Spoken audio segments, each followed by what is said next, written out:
Muy buenos días a todos mis amados hermanos. Aquí estamos, gozosos en la esperanza, sufridos en la tribulación. Gracias a Dios que constantes en la oración. Buenos días, amados hermanos. Que Dios me los bendiga a todos. Yo quiero darle gracias a Dios porque puedo llegar a ustedes con el mensaje de la palabra de Dios. Vamos a orar. Señor, muchas gracias en esta mañana por la bendición nueva, porque hoy es el día de salvación. Hoy es un día glorioso. Hoy es el día que tú tienes para satisfacernos, para llenarnos, para ministrarnos. Gracias por cada uno de los hermanos que tiene un oído atento y que con fe escucha tu palabra. Te pedimos una bendición especial para todos nuestros hermanos siervos del Ministerio Pan de Vida y todos los hermanos que siempre se conectan para estudiar tu palabra y conocer cada día más y más tu propósito eterno. Señor, muchas gracias que nos estás abriendo el libro, muchas gracias que nos estás abriendo los ojos y nosotros estamos entendiendo cómo podemos participar en tu propósito, porque lo más importante es participar en tu propósito. Satúranos, llénanos. Señor, oramos por todos los que están quebrantados de salud. Te pedimos por aquellos que este virus los ha alcanzado. Te pedimos que les des fortaleza en sus cuerpos para que puedan pasar a través de esta enfermedad. También pedimos consuelo para todas aquellas familias que han perdido a sus seres queridos a través de esta pandemia. Señor, nosotros sabemos que tú eres nuestro Dios y que tú eres el que decides si nosotros permanecemos en este mundo o tú nos llevas. Nos ponemos en tus manos en esta mañana gloriosa y esperamos que nos ministres con tu palabra. Bendice a todos, oh Padre Celestial, en tu nombre precioso. Aleluya. Amén. Estamos en Primera Tesalonicenses, y sabemos que Dios nos quiere bendecir a través de su palabra. Abre tu corazón. Vamos a leer los versículos que nos están ocupando. Es en el capítulo 1, los versículos del 1 al 3. Apenas nos estamos introduciendo en esta epístola. Dice la palabra del Señor en el nombre del Padre, del Hijo y de su Santo Espíritu. Pablo, Silvano y Timoteo, a la iglesia de los tesalonicenses, en Dios Padre y en el Señor Jesucristo, gracia y paz sean a vosotros de Dios nuestro Padre y del Señor Jesucristo. Damos siempre gracias a Dios por todos vosotros, haciendo memoria de vosotros en nuestras oraciones, acordándonos sin cesar delante del Dios y Padre nuestro de la obra de vuestra fe, del trabajo de vuestro amor y de vuestra constancia en la esperanza en nuestro Señor Jesucristo. Aleluya.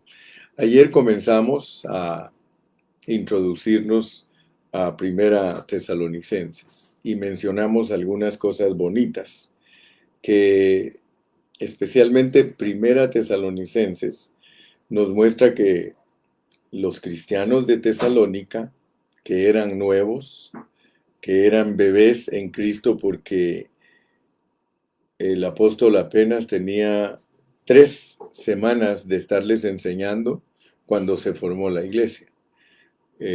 Leemos que Pablo llegó a Tesalónica y se fue a la sinagoga, y dice que él tenía de costumbre ir a las sinagogas y discutir la palabra.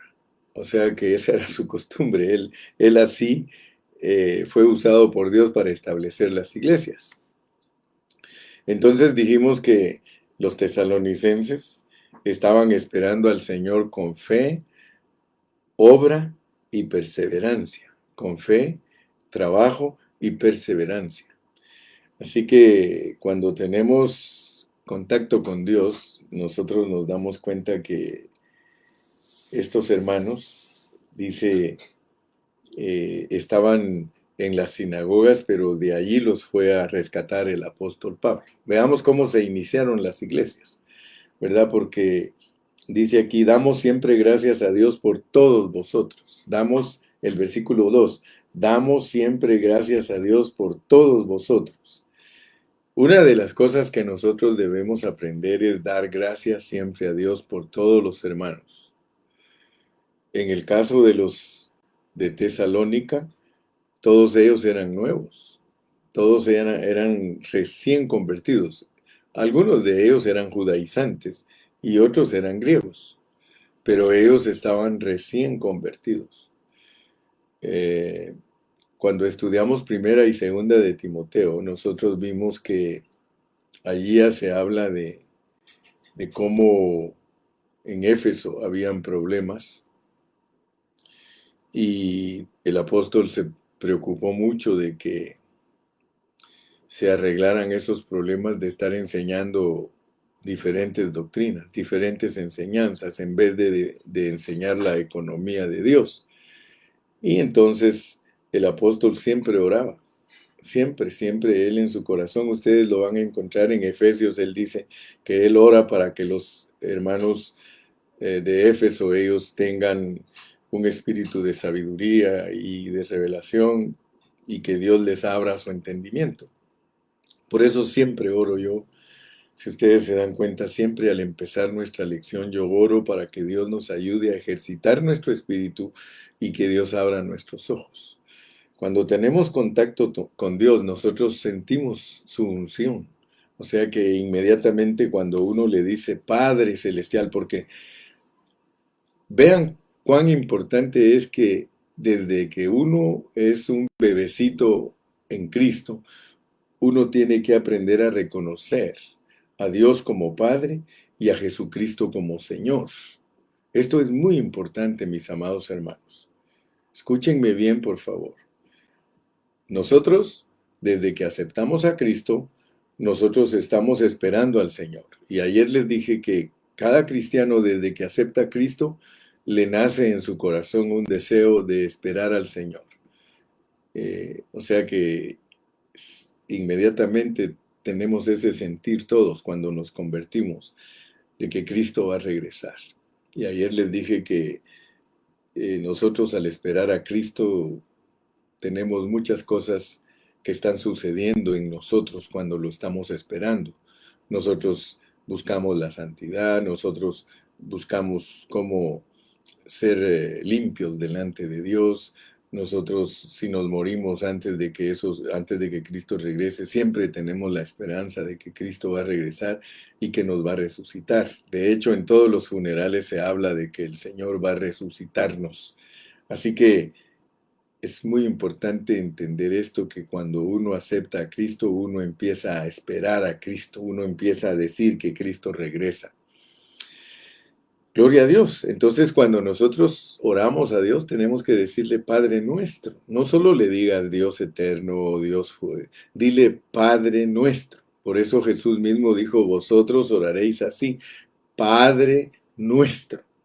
Dios es nuestro Padre. Abba Padre. Cuando tú le dices Abba Padre, cuando tú le dices Señor Jesús, tú sabes que no estamos usando una terminología, porque el problema es tener una terminología para hablar de Dios. O sea que muchos hablan de Dios, pero no lo hacen en una forma correcta, por eso no sienten la unción. Cuando uno le dice Padre nuestro, Dios eterno, Padre nuestro, cuando uno le dice así, uno siente la unción, porque no estás hablando con cualquiera, estás hablando con Dios. Y cuando le dices, Señor Jesús, le estás tocando a Él y estás eh, disfrutando la unción. Entonces, hablar con Dios es para experimentar a Dios. Para nosotros es bastante duro poder entender, o bastante difícil entender que al hablar, al articular palabras y decir Padre nuestro, Dios eterno, Señor Jesús, nosotros estamos hablando con Dios. Pero dalo por hecho, dalo por hecho.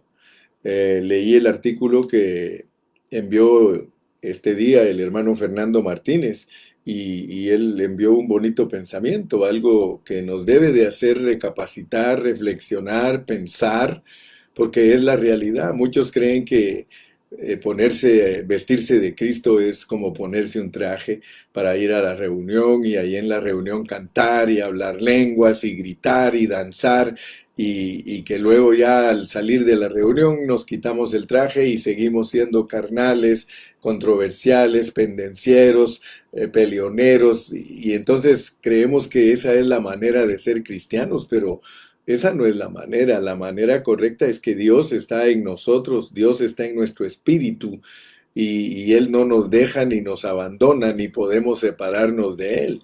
Así que estamos hablando de una forma experimental, estamos hablando de que Dios se experimenta. Muy bien, estamos en Tesalónica y Tesalónica era una ciudad del Imperio Romano perteneciente a la provincia de Macedonia, donde vivían los creyentes nuevitos, puros creyentes nuevitos. Puedes imaginarte cómo era esa ciudad donde se inició la iglesia de los tesalonicenses, todos nuevitos. eh, no tenían ni siquiera un año de cristianos o de convertidos cuando Pablo les escribió Primera Tesalonicenses. Apenas iban a cumplir un año de que el apóstol llegó con ellos y que se los ganó para Cristo. Así que todo eso lo podemos leer en Hechos 16 y Hechos 17. Ahí se nos narra cómo se fundó la iglesia de Tesalónica, cómo llegó a existir la iglesia en Tesalónica. Ahí podemos nosotros ver en los versículos 9 y 10 del capítulo 16 de Hechos y en el capítulo 17, versículos del 1 al 4, la forma en que nació la iglesia en Tesalónica. Ahora, fíjense que aunque aparentemente estas dos epístolas parecen sencillas, en realidad contienen los elementos necesarios para vivir una vida santa. Yo estoy sorprendido cómo el apóstol Pablo no tuvo temor de tirarse a fondo con los hermanos de Tesalónica, que aunque eran nuevos, él no les ocultó nada del evangelio completo. Él les predicó el evangelio completo. Así que en el Nuevo Testamento es difícil encontrar el origen de las iglesias que se mencionan allí en el Nuevo Testamento. No obstante, en Hechos encontramos el origen de Tesalónica. No se nos habla específicamente de cada una de las iglesias, pero en el libro de los Hechos está bien registrado cómo nació Tesalónica. Aleluya. Como al estudiar Primera de Timoteo, Segunda de Timoteo, Tito, Filemón, Colosenses, Filipenses, nosotros nos damos cuenta que esos libros están después de Tesalonicenses. O sea que en Tesalonicenses el Espíritu Santo cuidadosamente nos muestra el nacimiento de una congregación. Acuérdense que con esto vamos a completar 10 epístolas, pero estas 10 epístolas van de la siguiente manera. ¿Sí? Primera Tesalonicenses, Segunda Tesalonicenses, Primera Timoteo, Segunda de Timoteo, Tito y Filemón. O sea que Filemón nos impresionó mucho porque Filemón es la economía de Dios, nos presenta el plan completo de todo lo que Dios se ha propuesto y que quiere lograr en nosotros los creyentes. Aleluya. Entonces, la iglesia en Tesalónica, porque eso es lo que nos está ocupando en este día, estaba compuesta de hombres griegos devotos en su mayoría y muchas mujeres de diferentes clases sociales. Veamos pues que el inicio de esta iglesia nos marca que habían muchas mujeres, muchas hermanas. Gracias a Dios que Dios usa a las hermanas. En todo lugar donde hay una iglesia local, Dios usa mucho a las hermanas. Así que hermanas, pónganse las pilas porque ustedes son muy utilizadas por Dios. Ahora, lo más importante era que todos ellos eran nuevos creyentes. Eso es lo que resalta aquí al empezar a ver nosotros Primera Tesalonicenses. Ellos eran salvos por medio de la predicación de Pablo, que solo les predicó 3 semanas. 3 semanas estuvo con ellos. Solo noten ustedes cómo cuando Dios tiene un propósito en un lugar, Dios trata con las personas. O sea que soberanamente se estableció la iglesia de Tesalónica. Pero noten ustedes cómo hay expresiones allí en el libro de Hechos que Dios les abría su corazón. O sea, por ejemplo, Lidia, que era una vendedora de púrpura en la ciudad de Tiatira, ella era una mujer que Dios le abrió su corazón cuando Pablo empezó a predicar el Evangelio. Así que ustedes y yo no tenemos por qué preocuparnos. El que hace la obra es Dios. Si nosotros le hablamos el Evangelio a una persona, nosotros no debemos de preocuparnos en tratar de convencer a esa persona. El que la convence es Dios. Nosotros solo tenemos que hablar la palabra de Dios, especialmente cuando estamos conscientes que Dios es el que nos ha enviado. Por ejemplo, Pablo estaba convencido que Dios lo había enviado y él solo tenía que hablar. Y eso sucedió un año después que Dios se los ganó para Cristo, perdón, que Pablo se los ganó para Cristo. Él les escribe esta epístola, primera Tesalonicenses, para edificarlos, para animarlos y fortalecerlos. La verdad es que esta iglesia tuvo un inicio muy sólido, bien sólido. No cabe duda que es la forma que Dios nos muestra que Él establece sus iglesias. Ninguno de nosotros podría estar en una iglesia local si Dios no hubiese operado en esa iglesia con hermanos que con convicción fueron llamados para levantar esa iglesia. Yo me pongo a pensar en el Ministerio Pan de Vida. El Ministerio Pan de Vida hace 41 años nació en un hogar donde vivía el hermano Carrillo en la ciudad de Pomona, California. Allí Dios nos empezó a hablar y yo sé que muchos de ustedes, hermanos que me están escuchando ahorita, muchos de ustedes estuvieron conmigo desde el principio, cuando Dios comenzó a operar en ese lugar para establecer no una iglesia, sino un ministerio. Ninguno de nosotros, ni por sueño, ni en sueño, pensaba que lo que se inició un día de octubre de 1980, allí en la ciudad de Pomona, en el 1359 Sur Thomas, 1358, perdón, Sur Thomas, nadie se imaginaba que iba a ser un ministerio, porque nosotros empezamos 5 familias, como les testifiqué ayer, pero soberanamente, imagínense lo que Dios estaba iniciando ahí. El hermano pastor Carrillo tenía 28 años cuando Dios comenzó y empezamos a hablar la palabra. Hablar la palabra. Nosotros lo único que hacíamos era hablar la palabra, la gente venía, escuchaba, les hablábamos la palabra y se empezaron a convertir familias y familias y familias y familias. Y nosotros desde ese entonces no hemos parado de hablar la palabra de Dios. Y seguimos ganándonos familias para Dios. Ahorita en la pandemia nos hemos ganado familias para Dios con hablar la palabra, la palabra. La palabra engendra. O sea que cuando nosotros hablamos la palabra es la que Dios usa para capturar a todos los que Él escogió y predestinó desde antes de la fundación del mundo. Entonces la iglesia en Tesalónica tuvo ese principio sólido, como nosotros también en el ministerio Pan de Vida lo tuvimos sólido, y hasta la fecha Dios nos mandó a la ciudad de Ontario y hemos estado en la ciudad de Ontario desde ya por el 86 en adelante. Antes estuvimos en Pomona y ya luego Dios nos trajo a una ciudad donde dijo Dios, aquí se van a desarrollar, y de ahí nos desarrollamos como ministerio enviando personas a predicar a El Salvador, a Guatemala, a México. De aquí mismo salieron los hermanos que hoy día están pastoreando en muchos lugares en América Latina. Así que gracias a Dios porque podemos ver la intención, la salvación y el propósito de Dios. Es importante que usted vea que cuando nosotros predicamos, allí va la intención de Dios, allí va la salvación de Dios y allí va el propósito de Dios.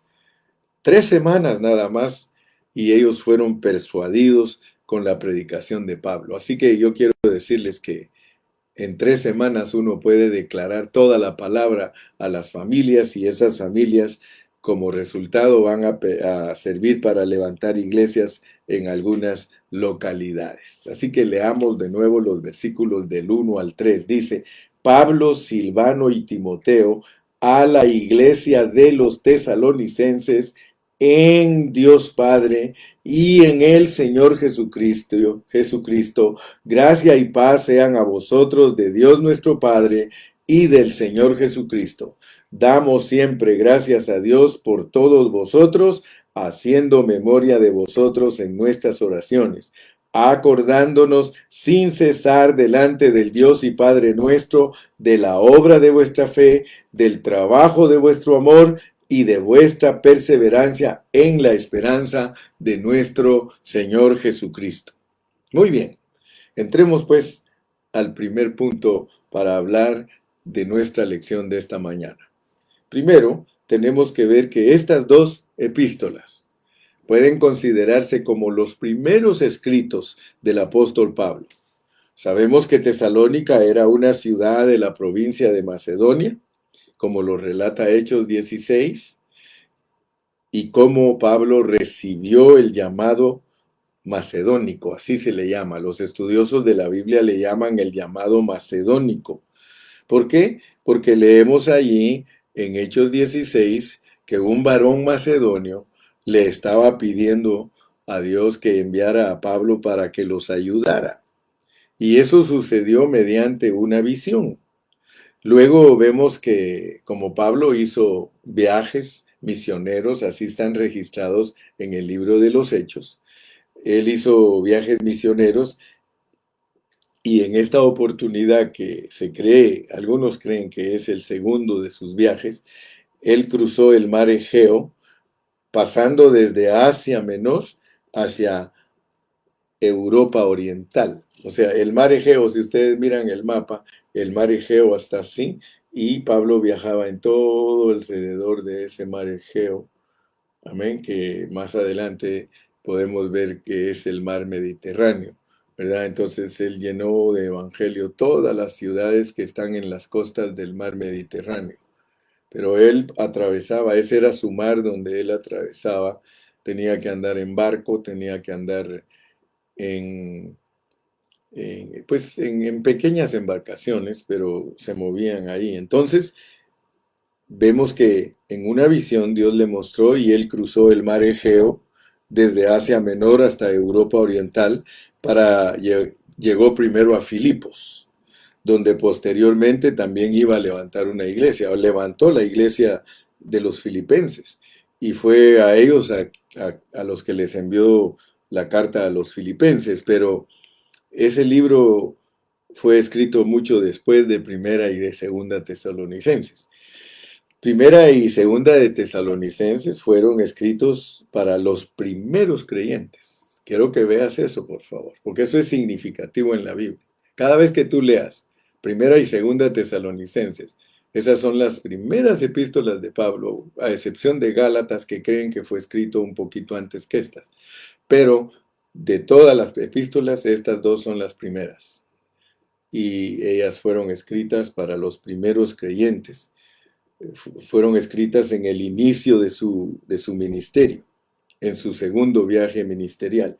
Según el relato del libro de los Hechos, Pablo trabajó en Tesalónica solamente durante 3 Shabbats, durante 3 días de reposo, es decir, 3 semanas. Sin duda, cuando él escribió Primera y de Segunda de Tesalonicenses, la iglesia allí era muy joven. Apenas, vuelvo a repetir, iban para un año. Y es por eso que estas dos epístolas, nosotros vemos ciertos puntos que no se abarcan en otras epístolas.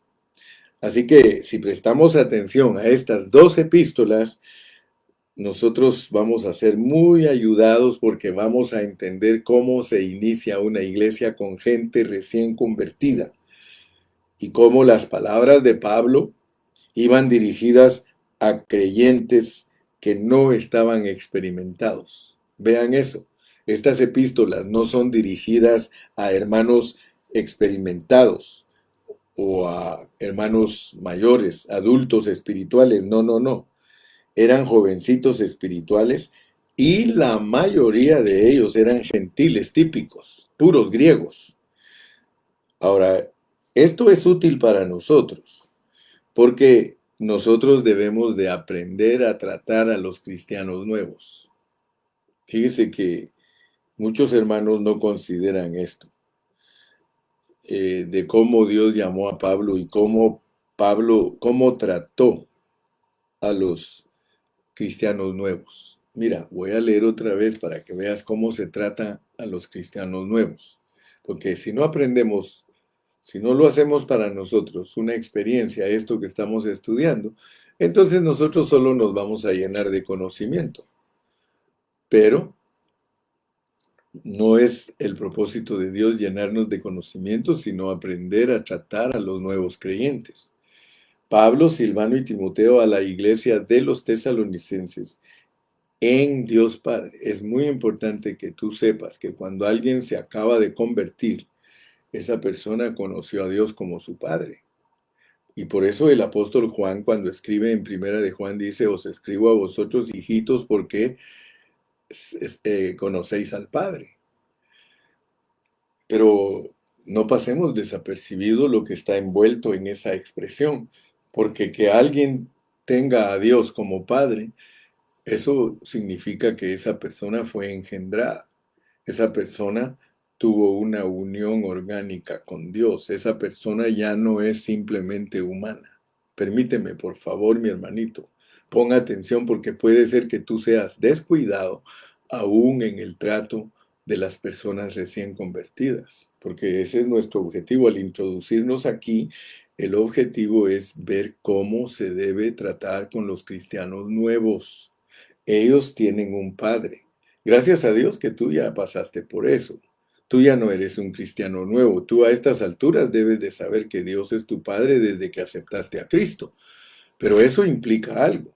Eso implica que estás en Dios. Es que, por favor, hermano, estar en Dios, Padre, estar en Dios, Padre, eso no es sencillo. Eso significa que te metieron a Dios. Por eso, por medio de las enseñanzas del apóstol Pablo y de los evangelios, nosotros entendemos que nosotros hemos sido puestos en Dios y Dios ha entrado en nosotros. Esa es la economía del Nuevo Testamento. Nosotros somos puestos en Dios y Dios es puesto en nosotros. O sea que es algo mutuo. O sea, es una coinherencia y una coexistencia. Nosotros desde que aceptamos a Cristo, Él es nuestro Padre. Entonces, ahí hay una implicación. Aquí debemos de alcanzar a ver que todos los hermanos desde que nacen en la vida espiritual, Dios es su Padre, ellos son una mezcla. Mas a todos los que le recibieron, a los que creen en su nombre, les dio el derecho de ser hijos de Dios, los cuales no fueron engendrados por voluntad de hombre. O sea que, hermano, por favor, mi punto importante ahorita es que estés consciente que el hablar nuestro, como se lo dijo Pablo a Filemón, le dijo que Onésimo había sido engendrado por él en sus prisiones. Ahora, ¿cómo fue engendrado Onésimo? Escuchando la palabra de Dios. El que pone fe en las personas para que escuchen es Dios, pero nosotros tenemos que hablar la palabra. Al hablar nosotros la palabra, la gente, Dios le toca su corazón, esa gente oye con fe y esa gente es engendrada por Dios, viene a tener una unión orgánica con Dios, se hace uno con Dios. De tal manera que nosotros los cristianos ya no somos personas generadas, sino personas regeneradas. Ahora nosotros tenemos a Dios en nuestro corazón, pero no solo eso, dice que nos ponen en Dios Padre y en el Señor Jesucristo. Ahora, ¿cómo entendemos que nosotros somos puestos en Dios Padre y en el Señor Jesucristo?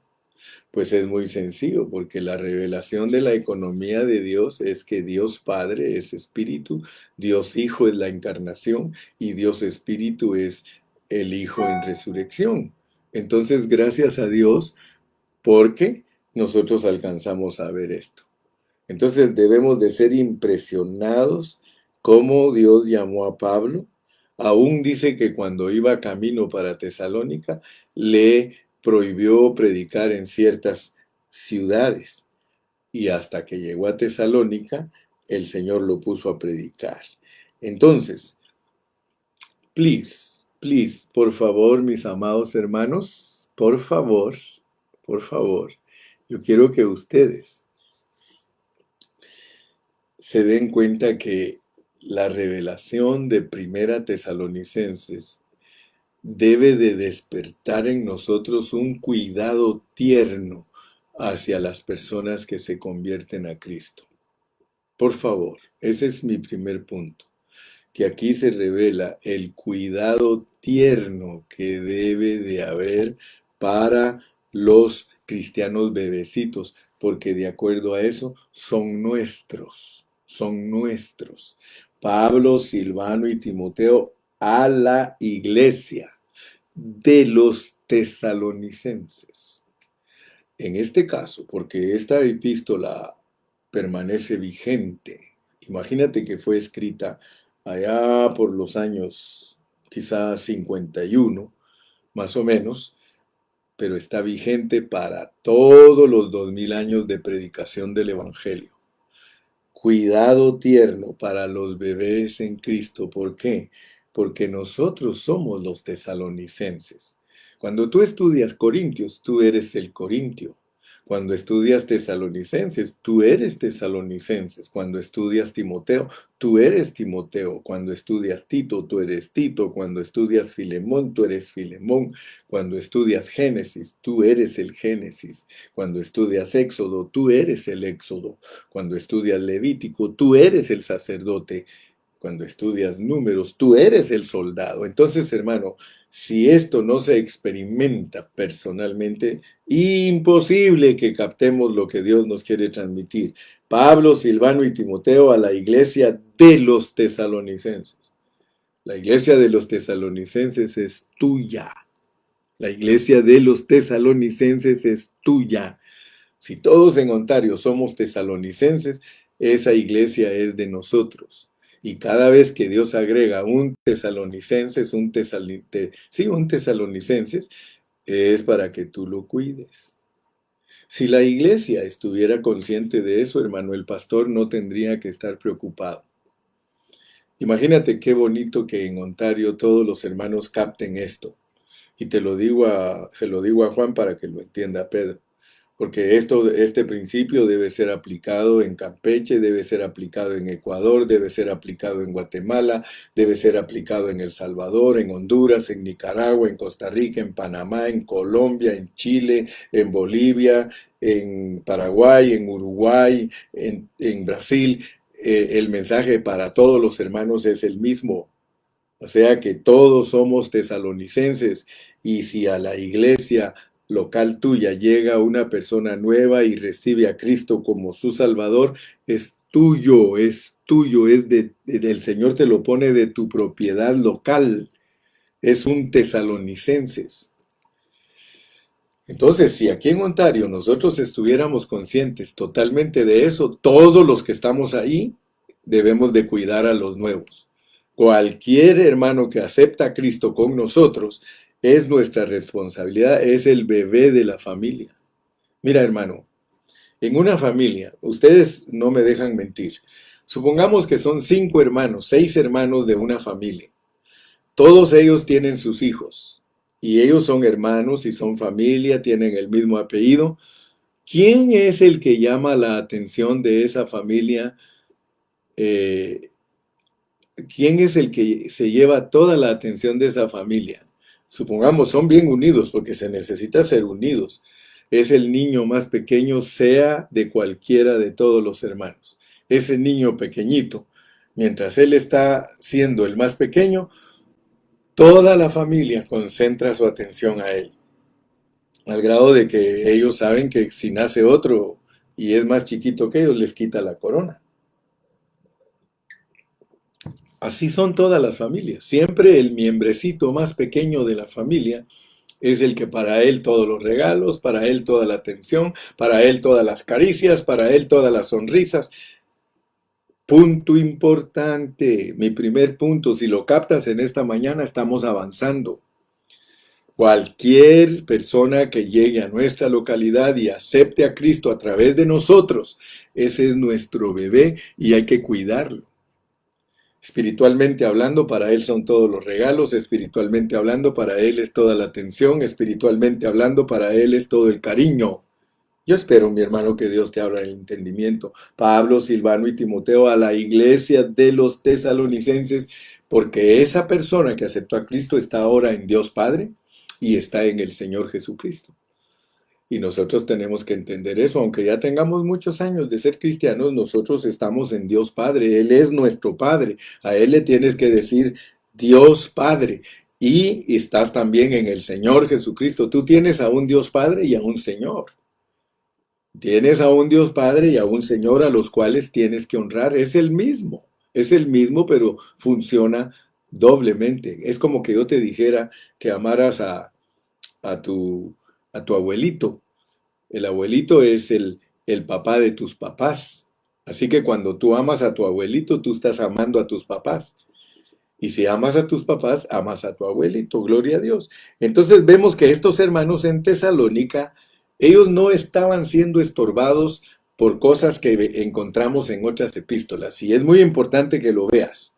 Ellos no estaban siendo estorbados por cosas que en otros lugares estaban siendo estorbados.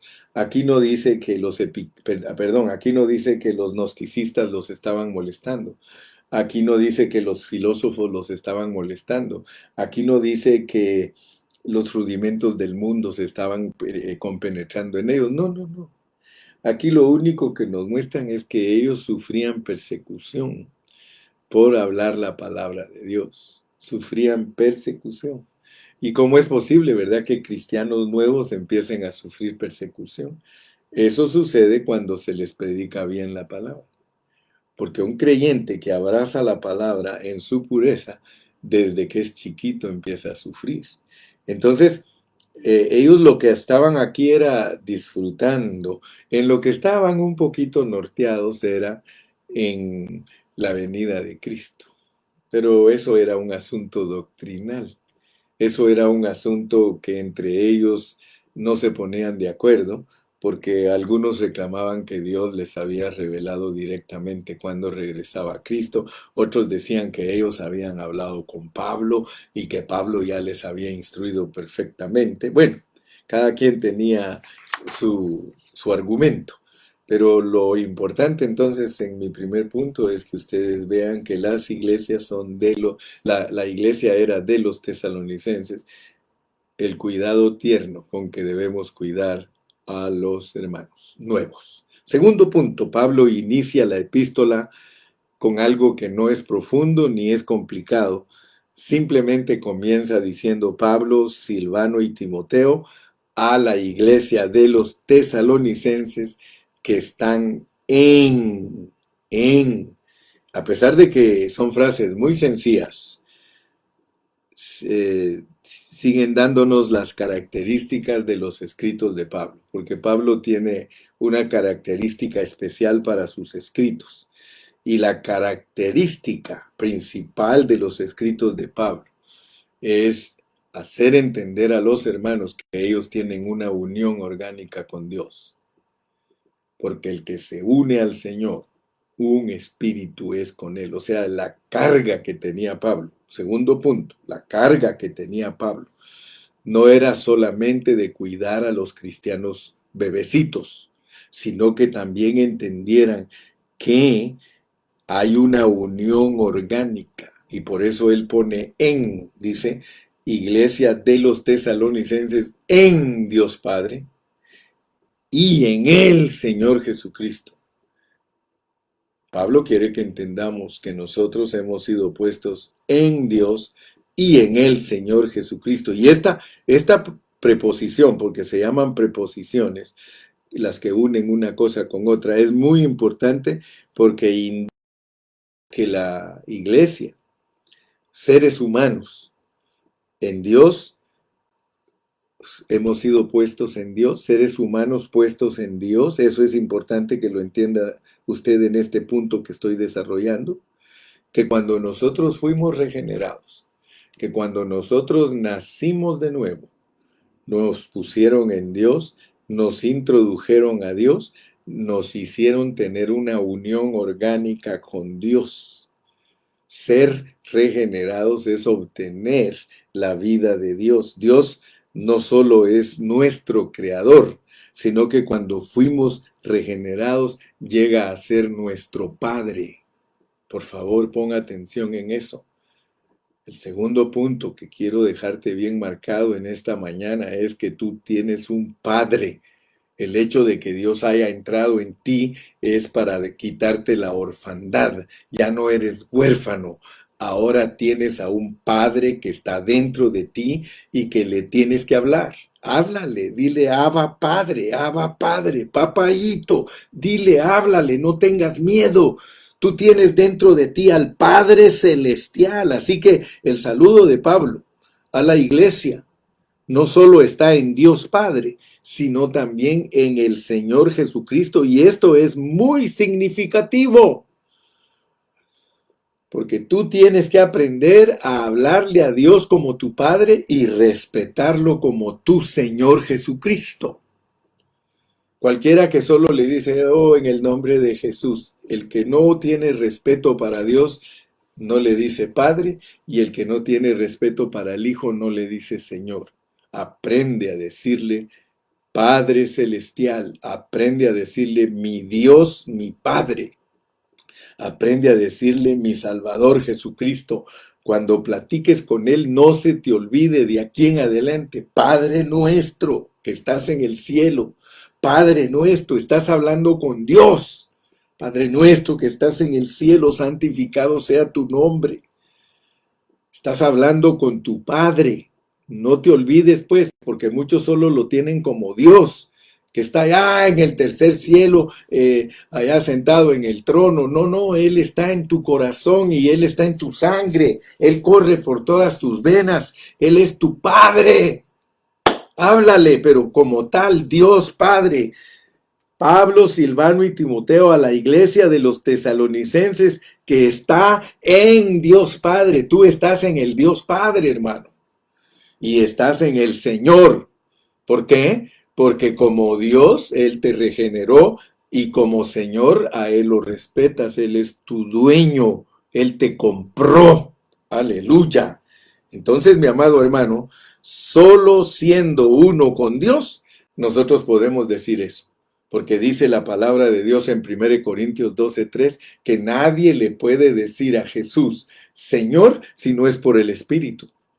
Entonces, si estás consciente de lo que te está enseñando el hermano Carrillo en esta mañana, entonces tú vas a hablar con Dios como tu Padre y vas a mencionar al Señor Jesucristo y entonces estás usando tu espíritu. Esa es la bendición que te quiero dar con el punto número 2, que cuando tú le dices Dios Padre y Señor Jesús, estás usando tu espíritu, estás usando la misma persona de Dios para hablar con ella.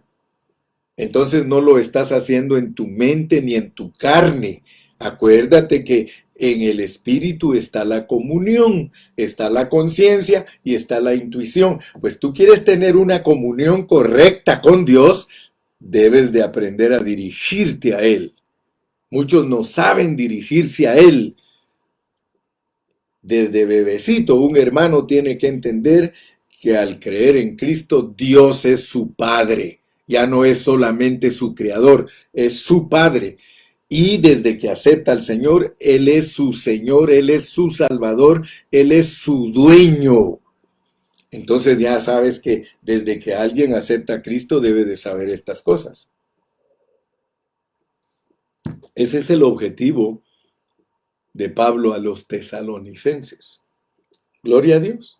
Entonces, el Espíritu honra la manera en que nos expresamos de Dios. El Espíritu honra la manera en que nosotros nos expresamos de Dios. ¿Quieres tú que el Espíritu honre tu hablar? Exprésate correctamente. Dile papaíto, tienes derecho. Dios, Dios, pero dile Dios Padre, Dios papaíto. Dios papaíto, te agradezco porque me revelas que no solamente eres mi Dios, sino que eres mi papá. Gracias. ¿Te recuerdas cuando Cristo resucitó? Cuando Cristo resucitó le dijo a los discípulos, vuestro Padre, vuestro Padre. Desde que Cristo resucitó, Dios es nuestro Padre. Aleluya. Muy bien, entonces esto no es terminología. Esta es una realidad experimentada. Es hablar con Dios en una manera práctica. ¿Por qué no dices junto conmigo, gloria al Señor, gloria a Dios, gloria a nuestro Padre, gloria a nuestro Padre? Aleluya. Sí, gloria a nuestro Padre. Bendito sea el nombre de Jesús. Bendito sea el nombre del Señor Jesús. Dile siempre, Padre, Dios, Señor Jesucristo. Para terminar hoy, quiero entrar a la conclusión para que veas que ya hablamos de dos puntos importantes. Entender cómo debemos tratar a los bebecitos y saber lo que es estar en el Padre, en Dios Padre y en el Señor Jesucristo. Terminemos con las tres cosas que menciona el apóstol Pablo que deben de funcionar para que nosotros cuidemos bien a los hijitos de Dios. Tenemos que entender, mira, acordándonos sin cesar delante de Dios y Padre nuestro. Aprendamos a orar como Pablo. Yo no te estoy cuenteando, ni te estoy norteando, ni te estoy tratando de enseñar cosas sin sentido. Estoy bien centrado en lo que estoy hablando. Mira cómo dice, pues, acordándonos sin cesar delante del Dios y Padre. Bien importante. Acordándonos sin cesar delante del Dios y Padre. Ya nos está diciendo el apóstol. Les dije desde el principio que la iglesia es de los tesalonicenses y que están en Dios Padre y en el Señor Jesucristo. Pues ahora quiero decirles que yo me acuerdo de ustedes sin cesar delante del Dios y Padre. Delante de Él estoy siempre consciente orando por ustedes. No, dice, acordándonos sin cesar delante del Dios y Padre nuestro, de la obra de vuestra fe. La obra de vuestra fe. Fíjese que si no entendemos, aquí hay dos cosas importantes que tenemos que entender. Que Dios pone la fe con las obras. Fíjense pues, bien importante verlo. Acordándonos sin cesar delante del Dios y Padre nuestro de la obra de vuestra fe. Aquí hay una obra de una fe, o sea que no era obra muerta. Está diciendo Pablo que nosotros los que cuidamos bebecitos tenemos una fe que obra, porque no es lo mismo el trabajo de nosotros que la obra. Mire pues, del trabajo de vuestro amor. Si usted no sabe la diferencia entre trabajo y obra, usted no va a saber lo que le está pidiendo el apóstol que se desarrolle en usted para cuidar bebés. Para cuidar bebés, nosotros tenemos que tener una fe que obra y un amor que trabaja. Un amor que trabaja. El trabajo de vuestro amor. O sea que si yo hago algo en la iglesia como trabajo, tiene que ser con amor. Y si yo hago algo por fe, tiene que llevar obra, porque la fe sin obras es muerta. Entonces la diferencia entre trabajo y obra, y aparte de trabajo y obra, se nos dice que perseveremos en la esperanza, que seamos constantes en la esperanza.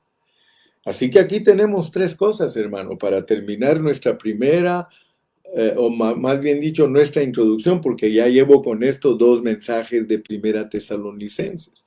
Pero nota pues que nos lo estamos comiendo esencialmente. O sea que estamos sacando la esencia de lo que Dios quiere que nosotros practiquemos, de lo que Dios quiere que nosotros experimentemos. Solo en estos primeros 3 versículos tú te das cuenta de lo que Dios nos está pidiendo como tesalonicenses. Somos los tesalonicenses recibiendo tesalonicenses, cuidándolos como Dios manda. Fe con obra. ¿Quieres entender lo que es la fe con obra? Tienes que ir a Santiago. Santiago dice que nosotros, hermano, cuidemos a los hermanos con fe obrando. O sea que no nos dejemos o no nos olvidemos de las necesidades de los santos, de las necesidades de los hermanos. Ahora, yo sé que Dios nos bendice a nosotros aquí en Estados Unidos y yo quiero que tú, escúchame bien, hermano, tú que eres alguien que siempre ayuda, yo quiero decirte, Pan de Vida de Ontario bendice a muchos hermanos en diferentes lugares enviándoles ayuda a los necesitados. Nosotros no estamos tocando trompeta porque nadie debe de saber a quién se lo damos, pero sí podemos decir que damos. Porque puede ser que alguien nos juzgue y nos diga, no, ustedes solo dinero quieren para ustedes. No, mi hermano.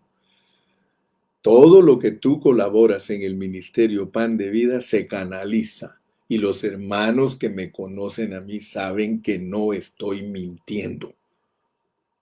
Yo no estoy mintiendo ni estoy tratando de impresionar. No, hermano.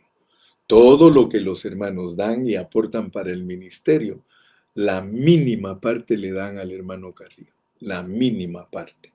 Todo lo demás se usa para edificios, para hermanos, para pastores, para niños pobres, para viudas. Así que, hermano, yo quiero decirte que estés tranquilo y gracias por ayudarnos. Gracias por tener confianza en nosotros. Bendigo a todos esos hermanos lindos que constantemente están bendiciendo la obra, el ministerio Pan de Vida y al hermano Carrillo. Ustedes saben cuán agradecido soy yo por esas bendiciones. Eso es la fe con obra. No podemos, hermano, cuidar convertidos, no podemos cuidar la iglesia si no hay obra. Si tú no eres una persona que tu fe no obra, ¿cómo vamos a poder, hermano? Porque hay hermanos que, aunque les prediques y les digas, son tacaños, mezquinos y codos. Ellos no dan nada, nunca. Ellos no saben lo que es dar y hasta están llenos de prejuicios, que no hay que diezmar, que no hay que aquí, que no hay que allá. Hermanos, y de la única manera que Dios bendice es a aquel que descubre lo que es dar y lo que es recibir. ¿Por qué? Porque es más bienaventurado dar que recibir. Más bienaventurado es dar que recibir. Así que mi hermano, aquí se toca ese punto de la fe con obras. De la fe con obras. Acuérdate la diferencia entre obrar y trabajar. Ahora, ¿qué significa que yo por amor trabajo? El apóstol Pablo era bien específico en su hablar, hermano.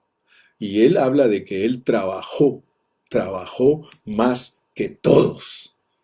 Y se acordó y dijo, más no yo, dijo, sino la gracia que hay en mí. Pero el trabajo, hermano, el trabajo tiene que ver con alimentar con la palabra de Dios. El obrero es digno de su salario. Entonces, trabajar es alimentar a la gente con la palabra. Si usted me oye a mí predicar todos los días, ese es mi trabajo. Ese es mi trabajo. Y no trabajo para los hombres. Yo trabajo para Dios. O sea que todo mi trabajo, el que lo aprecia, es Dios. Aleluya. Y el que me paga es Dios. Claro, usa hombres, ¿verdad? Él no manda ángeles. O a lo mejor a veces hemos creído que manda ángeles. Una vez me dijo mi esposa, yo no sé cómo es, pero aparecieron unos sobres sin nombre y entró una ofrenda que ni esperábamos. Pues me dice mi esposa, a mí se me hace que Dios manda ángeles a ofrendar para que no padezcamos. Gloria a Dios, mi hermano. Entonces el trabajo es una cosa, la obra es otra, pero finalmente te digo de la perseverancia, la constancia. Mira, y de vuestra constancia en la esperanza de nuestro Señor. ¿Te das cuenta que está el Dios Padre en esto y está el Señor Jesucristo? La esperanza que tenemos en el Señor Jesucristo. ¿Cuál es la esperanza del cristiano? La esperanza, como su mismo nombre lo dice, estar esperando. Esperanza es estar esperando. Los tesalonicenses estaban esperando al Señor Jesucristo. Si tú lees en 1 Corintios, vamos a 1 Corintios para finalizar nuestro estudio de hoy. 1 Corintios en el capítulo 1 te vas a dar cuenta que esa iglesia estaba muy bendecida también. 1 Corintios 1, vamos a ver que ellos tenían de todo, mira. Dice acá en el capítulo 1 y versículo 4 de 1 Corintios, gracias doy a mi Dios siempre por vosotros, por la gracia de Dios que os fue dada en Cristo Jesús, porque en todas las cosas fuisteis enriquecidos en Él, en toda palabra y en toda ciencia, así como el testimonio acerca de Cristo ha sido confirmado en vosotros, de tal manera que nada os falta en ningún don, esperando la manifestación de nuestro Señor Jesucristo. Te dije que con esto terminaba. ¿Por qué? Porque en 1 Tesalonicenses, yo te dije a ti que los cristianos, desde que creemos en Cristo, anidamos la esperanza. Desde el mismo momento que una persona le predican el evangelio completo y esa persona lo entiende, esa persona anida en ella, recibe en ella la vida de Dios, que es una vida que lo pone en expectativa, lo pone en esperanza. En esperanza fuimos salvos. Estamos esperando algo. Y gracias a Dios porque nosotros hemos recibido revelación de Dios de qué es lo que estamos esperando. Nosotros estamos esperando algo en el futuro. Te voy a explicar qué es lo que yo estoy esperando. Yo estoy esperando a Cristo, pero puede ser que me muera antes de que Él venga. Entonces yo me muero en esperanza. Y si el mismo Espíritu que levantó a Cristo de los muertos mora en mí, Él también me levantará a mí, así lo dice la Escritura. Entonces yo me muero en esperanza. Y la esperanza no avergüenza. O sea que lo que Dios quiere es que tú te mantengas con con constancia. Dice, y vuestra constancia en la esperanza. Y hermano, no pierdas la esperanza. Muchos pierden la esperanza. Muchos se les olvida que Dios tiene promesas grandes y tiene pacto. Tiene promesa y tiene pacto. Tú has abrazado el pacto nuevo y en el pacto nuevo hay promesa y también el pacto te confirma que Dios va a cumplir en ti las cosas. Ahora, un pacto, ¿cómo se confirma? Se confirma, si tú lo lees en Génesis, ¿cómo le confirmó el pacto Dios a Abraham? Por medio de la circuncisión. ¿Qué significa eso para nosotros los del Nuevo Testamento? Que si no nos dejamos circuncidar el corazón, porque allá era la circuncisión del prepucio, aquí es la circuncisión del prepucio del corazón. Si tú dejas que Dios circuncide tu corazón, tu pacto está confirmado. Y tú sabes que como gente escogida y predestinada de Dios, no importa lo que pase. El Señor, sus dones son irrevocables y se va a cumplir en ti. A ti Dios te va a circuncidar el corazón. Si lo haces voluntariamente, Él te lo circuncida. Y si no lo haces voluntariamente, Él te lo circuncida. Así que podemos decir que los vencedores tempranos son aquellos que llegaron a la estatura de negarse a sí mismos para ser circuncidados. Esa es la circuncisión del corazón. Pero si alguien no se dejó circuncidar durante los 80 años de vida que Dios le da físicamente, pues tiene que ir al lloro y al crujir de dientes y ahí lo circuncidan. Y entonces al final todos nos juntamos en la Nueva Jerusalén. Dios te bendiga, pero mira qué riquezas las que hay en Tesalonicenses. Si Dios nos da vida. Continuamos mañana en la noche. Mañana viernes en la noche a las 7:30 entraremos al tercer mensaje de Primera Tesalonicenses. Dios te bendiga y te guarde. Vamos a despedirnos en oración. Padre Celestial, gracias en esta mañana por este mensaje precioso que me permites liberar a mis hermanos, este mensaje que me permites que les entregue. Señor, tú sabes que lo hice con todo mi corazón. Tú sabes que lo hice, Señor, dejando que tu Espíritu hable a través de mí. Gracias porque nos centramos en los primeros 3 versículos y mañana, si tú nos das vida, vamos a seguir con el versículo 4. Señor, muchas gracias. Bendice a todos mis hermanos y el pueblo de Dios dice amén. Hermano, despídete. Dinos goodbye. Dinos hasta mañana. Dinos hasta pronto. Que Dios te guarde. Dios te bendiga. Bye bye. Bye bye.